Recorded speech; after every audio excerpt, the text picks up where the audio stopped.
Serre France, le réseau de conseil et d'expertise comptable présente Parole d'expert.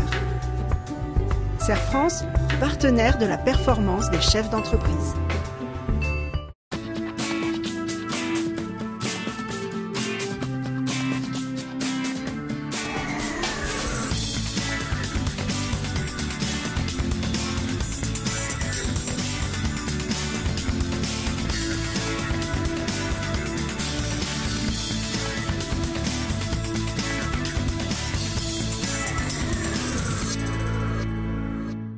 Bonjour à tous, bonjour Christophe. Bonjour Bénédicte. Comme vous le savez, l'employeur doit en principe accorder à ses salariés un repos hebdomadaire de 24 heures le dimanche. Mais la loi dite Macron aménage désormais certaines dérogations au repos dominical et en crée de nouvelles. Nous vous proposons de faire un point sur les nouvelles règles du travail du dimanche.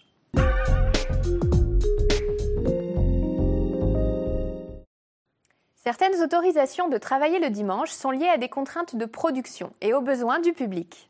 Le Code du travail liste les secteurs concernés. Industrie, hôtel, café-restaurant, fleuriste. Tabac, services à la personne, commerce de bricolage, activités liées au transport, à la santé, etc. Le repos hebdomadaire peut être donné par roulement un autre jour que le dimanche. Concernant les commerces de détail alimentaire, le travail dominical est autorisé jusqu'à 13 heures, en contrepartie d'un repos compensateur d'une journée entière par roulement et par quinzaine. Ces dérogations permanentes, sauf disposition dans la convention collective, n'ouvrent droit à aucune majoration de salaire. Il existe cependant une seule exception légale. Pour les commerces de détail alimentaire d'une surface excédant 400 m², la loi Macron impose une majoration d'au moins 30%.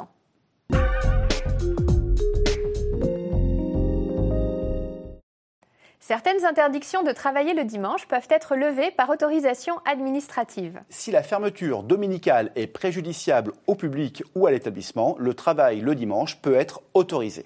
C'est le cas par exemple pour un commerce situé à côté d'un marché qui se tient le dimanche. Fermer le dimanche est préjudiciable. L'autorisation est donnée par le préfet pour 3 ans maximum au vu d'un accord collectif ou, pour les entreprises de moins de 11 salariés, d'une décision unilatérale de l'employeur approuvée par la majorité des salariés. Doivent y être fixées les conditions de travail et de rémunération. Dans tous les cas, le travail du dimanche nécessite l'accord écrit du salarié. En cas de décision unilatérale, la rémunération doit être au moins doublée et le salarié peut refuser de travailler 3 dimanches par an en prévenant son employeur un mois avant.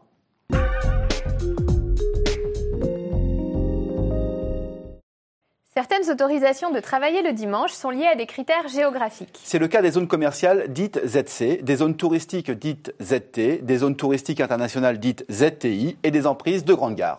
Premièrement, les ZC, zones commerciales. Elles remplacent les périmètres d'usage de consommation exceptionnelle. Ce sont les zones où il y a une offre commerciale et une demande potentielle particulièrement importante. Deuxièmement, les ZT, zones touristiques. Elles remplacent les communes d'intérêt touristique ou thermal. Elles bénéficient d'un fort attrait et d'une affluence très importante de touristes. Ces deux zones sont délimitées par le préfet de région. Troisièmement, les ZTI, zones touristiques internationales. C'est une création de la loi Macron. Elles bénéficient d'un rayonnement international, de l'affluence exceptionnelle de touristes étrangers connus pour l'importance de leurs achats. Elles sont fixées par arrêté interministériel. Quatrièmement, les emprises de grandes gares. Cela concerne les établissements situés à proximité de gares, à affluence exceptionnelle de passagers et qui ne sont pas situés dans l'une des zones précédemment citées. Dans toutes ces zones, les établissements de vente au détail de biens ou services peuvent accorder le repos hebdomadaire par roulement à tout ou partie du personnel. Cela se fait soit en application d'un accord collectif prévoyant notamment les contreparties financières, soit par décision unilatérale pour les entreprises de moins de 11 salariés après approbation par la majorité des salariés concernés. L'accord écrit du salarié est nécessaire pour travailler le dimanche.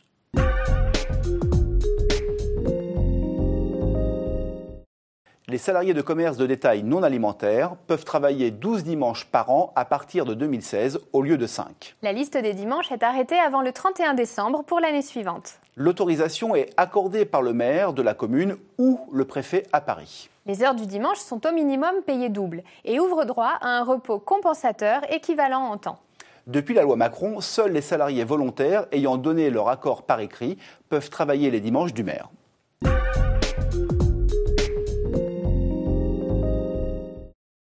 La loi dite Macron concernant le travail du dimanche est entrée en vigueur. Elle instaure de nouvelles règles. Nous espérons que cette chronique vous aura permis de bien les appréhender. N'hésitez pas à solliciter vos conseillers si vous avez le moindre doute. Et à bientôt pour de nouvelles paroles d'experts.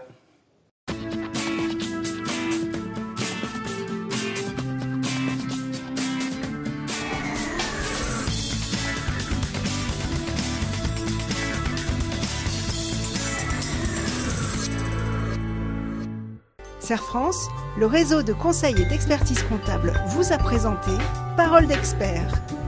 Serre France, partenaire de la performance des chefs d'entreprise.